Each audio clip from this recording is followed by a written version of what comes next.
ಕರುನಾಡು times ಚಾನೆಲ್ನಲ್ಲಿ ಸುದ್ದಿ ಮತ್ತು ಜಾಹೀರಾತು ನೀಡಲು ಈ ನಂಬರ್ಗೆ ಕರೆ ಮಾಡಿ.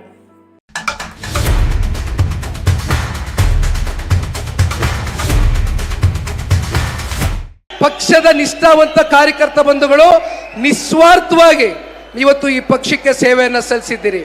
ಬಹುಶಃ ಈ ವರ್ಷ ಕಾರ್ಯಕರ್ತರ ಚುನಾವಣೆ ಇದೆ.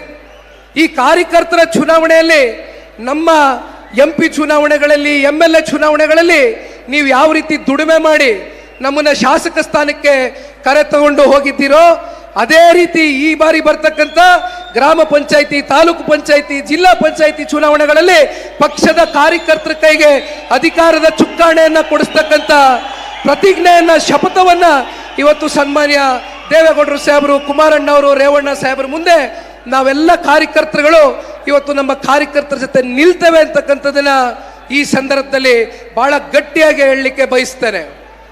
ಬಹುಶಃ ನೀವೆಲ್ಲ ನೋಡಿರ್ಬೋದಣ್ಣ, ಇತ್ತೀಚಿನ ದಿನಗಳಲ್ಲಿ ಕಾಂಗ್ರೆಸ್ನ ಸರ್ಕಾರದ ಸಾಧನೆಗಳನ್ನ ಮುಂದಿಟ್ಕೊಂಡು, ಅಂದರೆ ಸಾಧನೆ ಏನಿಲ್ಲ, ಸಾಧನೆ ಶೂನ್ಯ, ಸಾಧನೆಯ ಹೆಸರಲ್ಲಿ ಕಾರ್ಯಕ್ರಮವನ್ನು ಮಾಡಿದರು.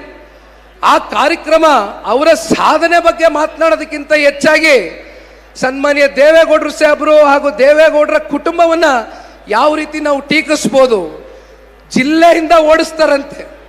ದೇವೇಗೌಡರ ಕುಟುಂಬವನ್ನ ಕಾಂಗ್ರೆಸ್ನವರು ಜಿಲ್ಲೆಯಿಂದ ಓಡಿಸ್ತಾರಂತೆ. ಬಹುಶಃ ದೇವೇಗೌಡರು, ಕುಮಾರಣ್ಣ ಅವರು, ರೇವಣ್ಣ ಅವರು ಕೊಟ್ಟಿರ್ತಕ್ಕಂಥ ಕೊಡುಗೆಗಳಿದೆಯಲ್ಲ, ಅದು ಯಾವತ್ತಿಗೂ ಕೂಡ ನಿಮ್ಮೆಲ್ಲರ ಹೃದಯದಲ್ಲಿ ಶಾಶ್ವತವಾದಂಥ ಒಂದು ಸ್ಥಾನ ಪಡ್ಕೊಂಡಿದೆ ಅಂತಕ್ಕಂಥದ್ದು ನಾವೆಲ್ಲರೂ ಕೂಡ ಬಹಳ ಗಟ್ಟಿಯಾಗಿ ನಂಬಿದ್ದೇವೆ.